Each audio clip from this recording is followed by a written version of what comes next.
and this is the afternoon session, the afternoon panel on digital marketing, the future of digital marketing and content creation, embracing AI and human collaboration. The professional panelists today will attempt to forecast the probable future of digital marketing and content creation.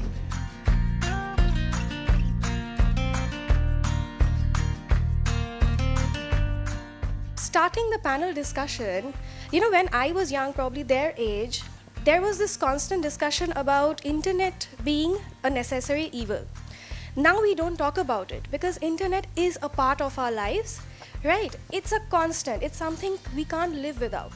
So currently, if we look at AI, do you think it is the new necessary evil which will probably at one point of time be a constant for us, something that we can't live without? First, understand what is an AI so that you can take a first principle approach. The purpose of these kind of session is to bring you to a comfort zone.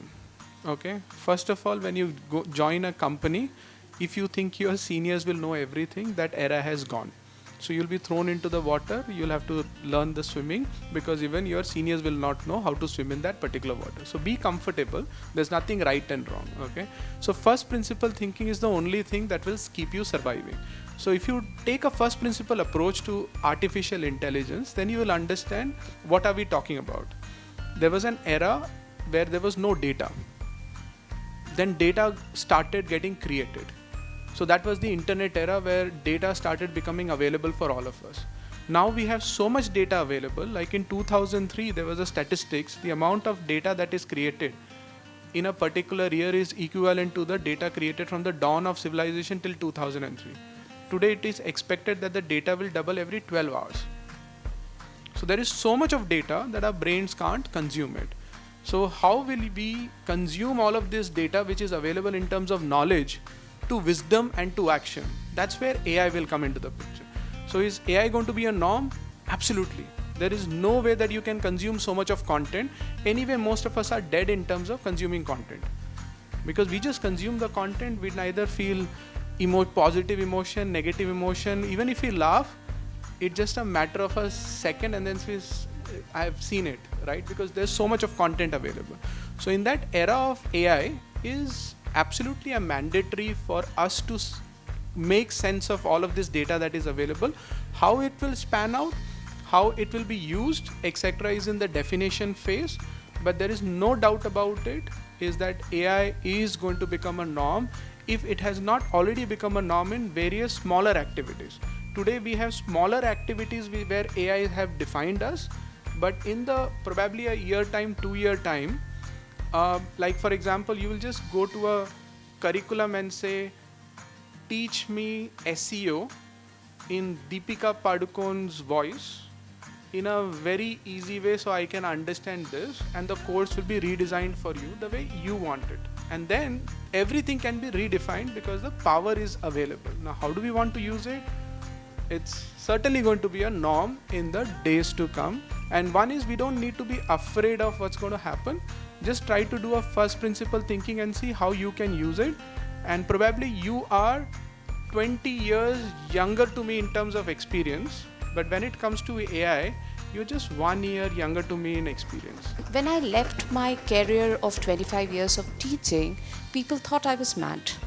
Making a career out of something which was almost non-existent and more like an entertainment was nothing but maverick. So after that 10 years, now I am still learning. My phase of learning is from you all.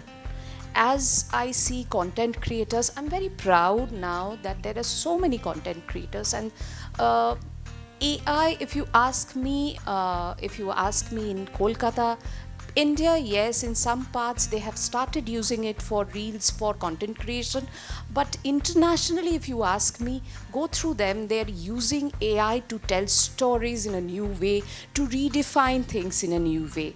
So if you ask me if it is a necessary evil, yes, but we have called everything a necessary evil, and we, mankind, have dealt with it. be it calling television the idiot box, coming out and reading books, that is gone. Then long format videos. Now the span to hold somebody's attention is only 3 seconds. When we make reels, it's the first 3 seconds. That's how little we have time to scroll. So yes, AI will make the content something different. If you want to stand out, you have to learn. Even I have to learn more from these stalwarts. Yes, and I think though it is a necessary evil, that will be the future. And we human beings have dealt with so many things. We will know how to utilize it in a better way. And even in content creation, this will redefine and add a new touch to content creation. Let's, for a moment, try and look at whether AI will do a great job of creating content or not. And in order to do that, I want to first give our perspective. All of us have grown up in the traditional education system, and we have spent 18, 20 years in the classroom before we are considered to be job ready, and then we get into a job. Look at this from the perspective of that poor supercomputer that's put into a room by a scientist moonlighting as a gangster. They hold a gun to its head and say, start learning. And this poor supercomputer, it's school for him. It has nothing to do all day, but just go visit the internet and keep cramming. There might have been one positive thing about this. It was told that this is going to be unsupervised learning, so there's not going to be any teachers in the classroom. So it might have considered this positive until it was told that anyone can come and examine you at any point of time. So in 2-3 days of learning, after 2-3 days of learning, there comes this person sitting on ChatGPT and starts questioning the supercomputer. Do you think it's going to get everything right after just a few days of learning? No, because we have spent 20 years in the classroom, 22 years in the classroom. Some of us do a PhD, that's still more time, before we are considered ready. So how can we expect this poor supercomputer to use AI and get it right? Now, there's one important thing over here. Why isn't it getting it right all the time? There's one small thing in our favor, humans' favor, that the supercomputer doesn't have. That's context, right? So we know a lot of stuff and we can put a context to it in our own cultures. But the supercomputer will have a lot of time to learn about context before it starts creating content which appeals to us. Like what Luna had said just now, emotionally appealing content, 3 seconds of time to decide whether it's emotionally appealing to us or not. And the second thing that we all have, which the computer doesn't have, is empathy, right? Emotional intelligence. We are talking about artificial intelligence, but what I would like to say is that in order for AI to be really helpful in content creation, it has to have contextual intelligence and emotional intelligence as well as whatever it's doing right now. So recently what happened, because we are essentially a Canadian agency, so our Canadian boss came over and said you should use AI for writing.